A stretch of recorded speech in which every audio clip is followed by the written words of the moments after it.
इस वीडियो में हम लोग ईवीएस चैप्टर के सारे नोट्स को स्टडी करने वाले हैं, रिवीजन करने वाले हैं, भी हाई स्पीड में। तो कीप रेडी फॉर वॉचिंग।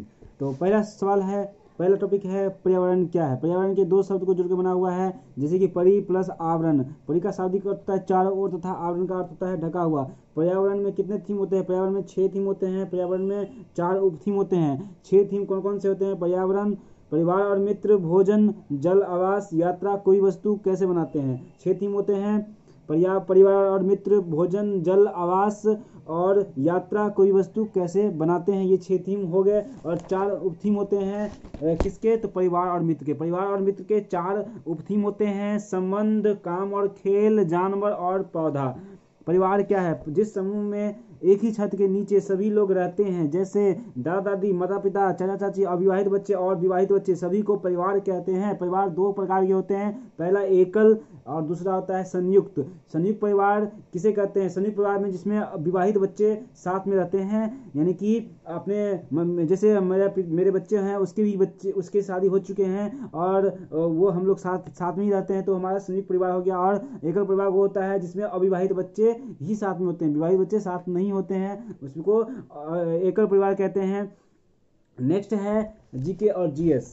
रेगिस्तानी ओक। रेगिस्तानी ओक एक प्रकार का वृक्ष है। यह वृक्ष ऑस्ट्रेलिया में पाया जाता है। यह पेड़ की जड़ की ऊंचाई के 30 गुनी अंदर तक जाती है। यह पेड़ के तने में पानी जमा रहता है। वहाँ का स्थायी निवासी तने में पतला पाइप लगाकर उस पानी का उपयोग करते हैं। पेड़ की ऊंचाई कक्षा के कमरे की ऊंचाई के बराबर होता है, लगभग 4 से 5 मीटर तक होता है। ये रेगिस्तान में पाया जाता है, ऑस्ट्रेलिया के रेगिस्तानों में पाया जाता है। मधुबनी कला, यह बिहार का प्रसिद्ध जिला है।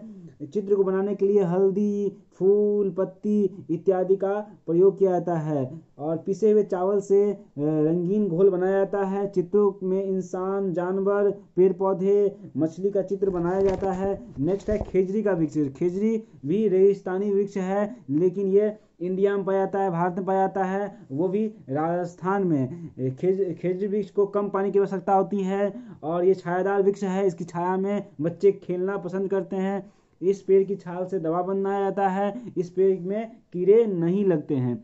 नेक्स्ट है पंछी। भारत का राष्ट्रीय पंछी क्या है? कौन है? मोर होता है। बिहार का राजकीय पक्षी क्या है? गौरैया। वातावरण में प्रदूषित मरे हुए जानवरों को कौन खाता है? गिद्ध। नेक्स्ट है पक्षी फाख्ता पक्षी। फाख्ता पक्षी कैक्टस और मेहंदी के मेड़ पर वो अपना घोंसला बनाते हैं। कैक्टस के निम्न तनों पे, जो कैक्टस का सबसे नीचे तना होता है, उसमें वो अपना जो है घोंसला बनाते हैं। मेहंदी के मेड़ पर अपना घोंसला बनाते हैं। पंछी भारत में पाया जाता है। शकरफोड़ा क्या होता है? शकरफोड़ा, इसके घोंसले में बाल, घास, पेड़ की पत्तियां, टहनियाँ, रुई, सूखी घास, पेड़ की छाल, कपड़ों के चीथड़े इत्यादि से बनाए जाते हैं। इनकी घोंसले में ये सब चीज़ें प्रयोग होता है। क्या क्या प्रयोग होता है घोंसलों में? बाल, घास, पेड़ की पत्तियां, टहनियाँ, रुई, सूखी घास, पेड़ की छाल और कपड़ों के चीथड़े, ये सब चीज़ जो है शकरफोड़ा पक्षी के घोंसलों में उपयोग किया जाता है। इसके घोंसले का आकार पर्स के आकार का होता है। पर्स के आकार का शकरफोड़ा का जो होता है घोंसला का आकार होता है। मैना पक्षी की क्या विशेषता है? ये बहुत विविया है मैना पक्षी। ये क्वेश्चन पूछे जा चुके हैं इससे। यह पक्षी अपना गर्दन झट से आगे पीछे कर लेता है। ऐसे क्वेश्चन पूछता है इसमें कि कौन सा पक्षी है जो झट से आगे से पीछे कर लेता है, तो इसका उत्तर होगा मैना पक्षी। दूसरा इसका एग्जाम्पल है, यह अपना भोजन, अपना घोंसला किसी छोटे घरों में पत्ता, टहनियों, घास आदि से लेकर तैयार करता है। मैना पक्षी घोंसला जो है छोटे घरों में पत्ता, टहनियाँ, घास आदि को लेकर तैयार करते हैं। कौवा पक्षी का विशेषता क्या है? पेड़ों की सबसे ऊंची डाल पर अपना घोंसला बनाते हैं। कौवा पक्षी पेड़ों की सबसे ऊंची डाल पर अपना घोंसला बनाते हैं। इसकी घोंसले में बाल, तार, टहनियाँ के द्वारा अपना घोंसला तैयार करते हैं। बाल, तार और टहनियाँ के द्वारा अपना घोंसला तैयार करते हैं। कोयल पक्षी अपना घोंसला नहीं बनाते हैं। यह अंडा कोयल के घोंसले में देती है। कोयल अपना अंडा समझ के वे सेती हैं मतलब उसको पालते हैं, है ना। पक्षियों को पालने के लिए सेना पड़ता है, इसको हीट से वो सेते हैं। और कलचीरी पक्षी क्या होता है? कलचीरी पक्षी खोखले में रहते हैं, पेड़ों के खोखले में रहते हैं। पेड़ों के छेद करके अपना घोंसला बनाते हैं। यह कम ऊंचाई के ऊंचाई में अपना घोंसला बनाते हैं। कलचरी पक्षी क्या होता है, कठफोड़वा टाइप का होता है, काठ को फोड़ के यानी कि लकड़ी को अपनी चोंच से जो खोद के उसमें अपना घोंसला बनाते हैं, वो भी कम ऊंचाई पे होता है। और यह अपने भोजन के लिए उसी पेड़ पे पाए जाने वाले कीड़ों को खा के अपना गुजारा करते हैं। कलचरी का 3 एग्जाम्पल हो गया, 3 चीज़ हो गया, 3 पॉइंट हो गया। एक तो है कि पेड़ को छेद करके अपना घोंसला बनाते हैं, वो भी कम हाइट पर। तो दूसरा पॉइंट हो गया। तीसरा पॉइंट हो गया, उसी पेड़ पे पाए जाने वाले कीड़ों को खाकर अपना भोजन करते हैं।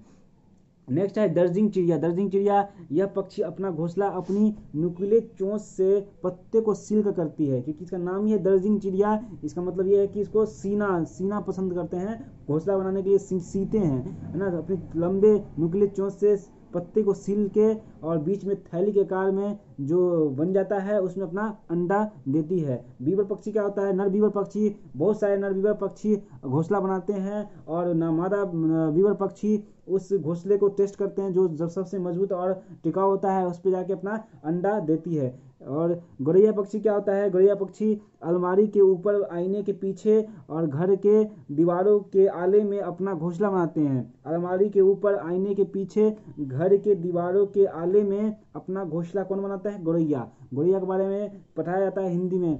पक्षी यह अपना घोंसला पुराने मकान या खंडर में बनाते हैं। उल्लू, यह पक्षी अपना गर्दन चारों तरफ घुमा लेता है। उल्लू पक्षी जो होता है अपना गर्दन चारों तरफ घुमा लेता है। अब पढ़ेंगे घर के बारे में।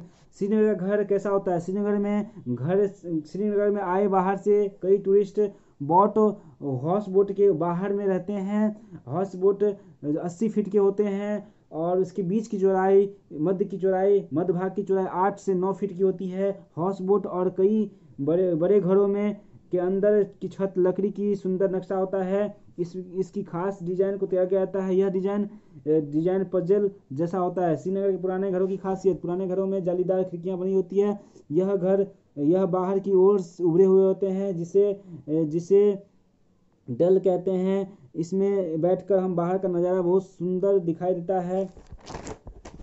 इन घरों कबूतर पक्षी, यह अपना घोंसला पुराने मकान या खंडर में बनाते हैं। उल्लू, यह पक्षी अपना गर्दन चारों तरफ घुमा लेता है। अब करेंगे घर के बारे में। श्रीनगर का घर, श्रीनगर में बाहर से आए हुए कई टूरिस्ट हाउस बोट के बाहर में रहते हैं। हाउस बोट 80 फीट लंबे होते हैं और इसकी मध्य भाग का लंबाई चौड़ाई जो होता है वो 8 फीट से 9 फीट होता है।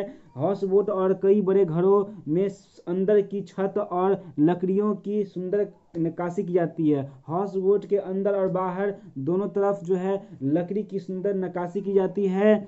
इसमें खास डिजाइन किया जाता है और इसमें पजल जैसा डिजाइन इसमें होता है। श्रीनगर के पुराने घरों की खासियत क्या होती है। पुराने घरों में जालीदार खिड़कियां बनी होती है। यह बाहर की ओर से उभरे हुए होते हैं, जिसे डल कहते हैं। इसमें बैठकर बाहर का नज़ारा बहुत सुंदर दिखाई देता है। इन घरों में पत्थर और लकड़ी ईंट को मिलाकर बनाया जाता है। पत्थरों के ऊपर मिट्टी का लेप चढ़ाया जाता है, पुताई की जाती है। इन घरों की छतें लंबे होते हैं। अब बढ़ते लद्दाख का घर। यहाँ का इलाका सूखा और समतल और ठंडा रेगिस्तान है। लद्दाख में बारिश बहुत कम होती है। पत्थर के बने घर पर जिनके फर्श और छत लकड़ी का होता है। पत्थर के घर बने होते हैं लेकिन इनके फर्श और छत जो है लकड़ी का होता है। निचली मंजिल में खिड़की नहीं होती है। कश्मीर का घर कैसा होता है। पत्थरों को हटाकर या काट कर घर बनाया जाता है। पत्थरों के ऊपर मिट्टी की पुताई की जाती है। इन घरों की छत ढालवा होती है। राजस्थान का घर कैसा होता है। यहाँ लोग मिट्टी के घरों में रहते हैं। घर का दीवार बहुत मोटा होता है। इन घरों की मिट्टी को पोत कर सुंदर बनाया जाता है। इन घरों की छतें कंटीली झाड़ियों से बनाई जाती है। असम का घर कैसा होता है। असम में बहुत बारिश होती है। असम का घर 10 से 12 फीट ऊंचा होता है और 3 से 3.5 फीट ऊंचाई पर इसको बनाया जाता है। इन्हें मजबूत बांस के खंभों पर बनाया जाता है। यह घर अंदर से लकड़ी के बने होते हैं। मनाली का घर कैसा होता है। वृक्षों को हरा सोना कहा जाता है। वायरस से होने वाले रोग जो होता है वो डेंगू, बुखार और जुकाम होता है। हवा में फैलने वाले सूक्ष्म रोग, खांसी, जुकाम, निमोनिया, जल द्वारा हैजा रोग होता है यदि यह कीट पर सूक्ष्म रोग आक्रमण करते हैं तो पीलिया रोग होता है। यदि मछली पर सूक्ष्म रोग आक्रमण करे तो वो दर्द, उल्टी आना, चक्कर आना इत्यादि होता है। संक्रमण रोग निवारक के लिए पोलियो, टिटनस आदि का टीका लगाया जाता है। बर्फ का गलनांक 273.16 केल्विन होता है। 5 जून को पर्यावरण दिवस मनाया जाता है।